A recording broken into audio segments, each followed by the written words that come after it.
et slik kameratskap som det oppstod på Shetland. Det er helt fantastisk. Unnskyld at nå begynner jeg nesten å gråte.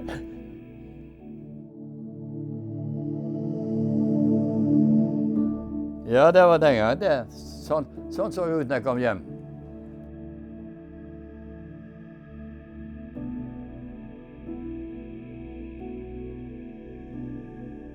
Ja, vi brukte vel 21 timer, tror jeg. Og vi kom inn til Lervik. For Lervik var det på østsiden av Shetland, og det var jo da det nærmeste stedet. Og da, like før vi kom til Lervik, så ble vi møtt av vaktbåt og saker og ting, som da loste oss inn til havnen da.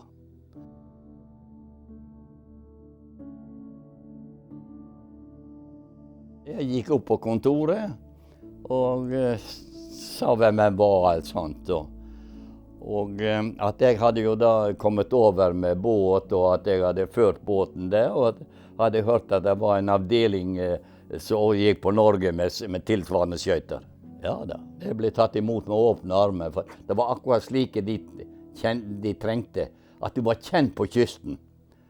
Og så da var det da ble jeg jo sendt på forskjellige kurs rundt om, og lære alle våpen og alt mulig sånt. Og det var ikke bare. Jeg husker når vi gikk på utemarsch, jeg var så trett at de andre de gikk på fjellet etter de kom hjem igjen fra marsjen. Jeg var bare glad jeg nådde sengen. Det er sant. Jeg var helt utkjørt. Jeg har ikke vant med det, vet du.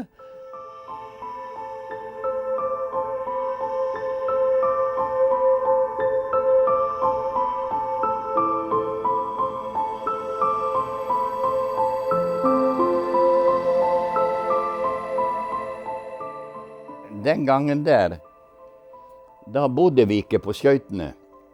Vi bodde på en avdeling i land, en stor sovesal, og noen nissenhytter. Du vet sikkert hva det er for noe. Det er disse runde, vet du, som militæret har. Brune, runde, med blekk. Det var 2-3 sånne, pluss en stor sal som vi bodde på.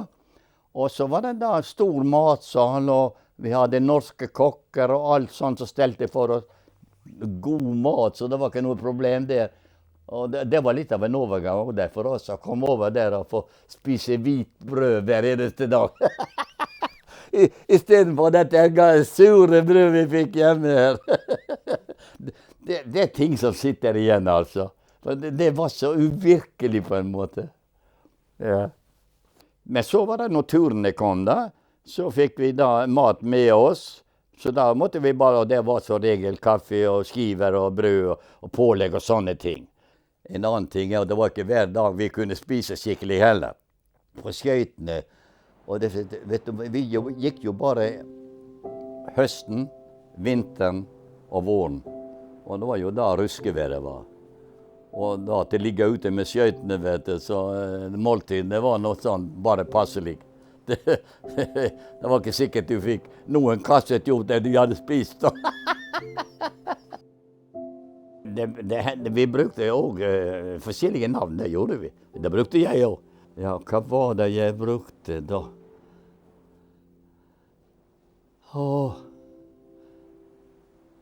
Var det Jakken?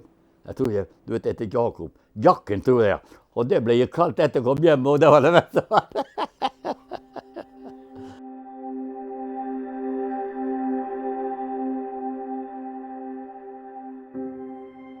Jeg husker for min egen del, jeg kunne ikke et engelsk ord da vi kom over der. For at du kom ut ifra, vi hadde ikke engelsk på skolen, vi, vet du. Hvor skulle du ta det fra da? Men så det måtte man bare plukke opp etter hvert, og det kom jo da løye med det, vet du. Så derfor hadde vi da norske offiserer som var mellom oss og engelskmennene da. Og så kom ordren da fra det som skulle gjøres, at nå kommer det sånne agenter oppover, og som skal videre. Og vi fikk ikke alt informasjonen første dagen. Det at agentene kom, slik at vi kunne gjøre båtene klar. Og så kom agentene, og den dagen vi skulle seile, Så ble skipperen det var bare vi var jo på skøytene, så var vi bare 8 mann bare. Så det var en som var skipper, og jeg var da på den skøyta der annen mann, for det er navigasjon. Men han ble kalt opp da, og informert hva turen skulle bestå av, hvor vi skulle hen, og hva vi skulle gjøre, alt mulig slik. Ja, første båten jeg gikk med, det var en skøyte som en Aksel, og den gikk jeg 2 turer med. Men så kom det nye båter, mistet vi så mange båter, så kom det nye båter, spesielt båter fra Nord-Norge som hadde rundt over til Island. Og det var litt større båter, og så kom de i konvoi, for vi hadde behov for de, så kom de fra Island og ned til Skottland, og oppover til Shetland til oss igjen da. Og den båten da, den var større, og den het Andholmen, og den hadde jeg 8 turer med. Vi hadde jo fly over oss. Men jeg var ikke ute for at de kom direkte inn og bombet. Men dessverre så var det jo mange skøyter så det gikk den veien. Det var jo den veien det gikk da. Det hendte at vi ble så sent ferdig. Det vil si vi kom på grunn av vær og vind og omstendigheter. Og hvis vi skulle langt inn, og hvis vi hadde mye som skulle losses, for eksempel. Ofte så hadde vi full romme med ammunisjon og våpen og sånt. Og alt det skulle losses og bæres i land, ikke minst. Skules, kamufleres. Alt dette tok tid. Og hvis da vi kom sent inn, og lyset kom på oss, da hadde vi ikke noe, da kunne ikke vi begynne å gå ut igjen, for da kunne vi bli avslørt. Så da måtte vi ligge over, og det var spennende. Så regel, hvis tyskerne fikk greie på det, så ble det bare gjorde de seg klar, og så kom de med båter, og da var det bare å, ja.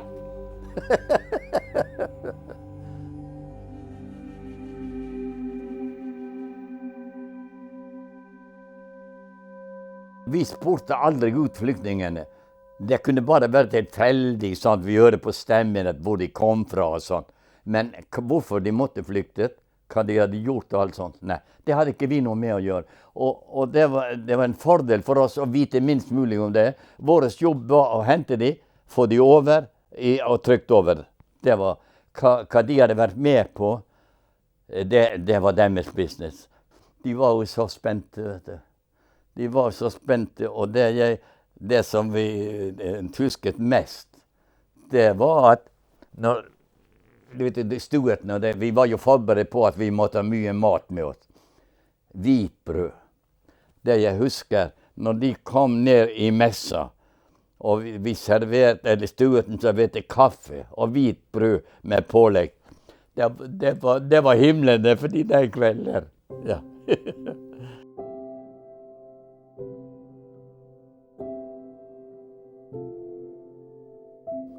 Det var tøffe turer, og jeg må bare innrømme at jeg var nervøs noen ganger.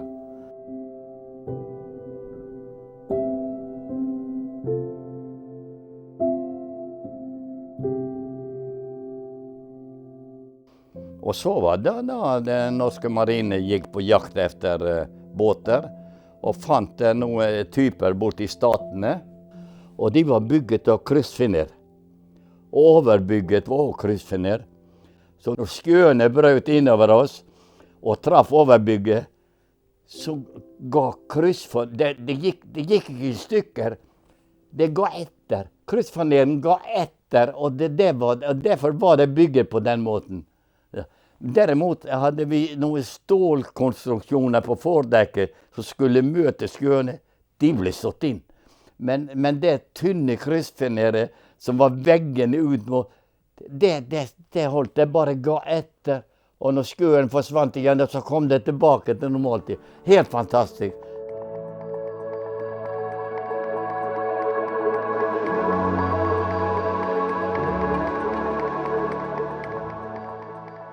Det var vel et par dager etter det var over. De tyske krigsskipene gikk jo ut på havnen. De gikk rundt. Og vi la til på Skoltegrunnskraier. Vi var jo litt spente på det, husker jeg. Vi var spente. Hva vil de ta seg, hva vil de gjøre? Men på en annen måte så var jo de klar over også at de er fanger allerede. Det var bare å få komme seg ned til Tyskland igjen. Så krigsskipene lå ut på havnen og gikk rundt og der. Og vi gikk inn til Skollenkaien og la til der. Og der strømmet jo folk til, vet du. Når de hørte at de første marinefolkene var kommet. Jeg tror vi var 2 båter sammen da, og la til der. Og folk kom ombord. Og vi satte jo frem alt vi hadde. Vi hadde hvitbrød og kaffe. Og det var jo snop det. Og de spiste og koste seg. Et slik kameratskap som det oppstod på Shetland, det var helt fantastisk. Unnskyld at nå begynner jeg nesten å gråte. Det var utrolig.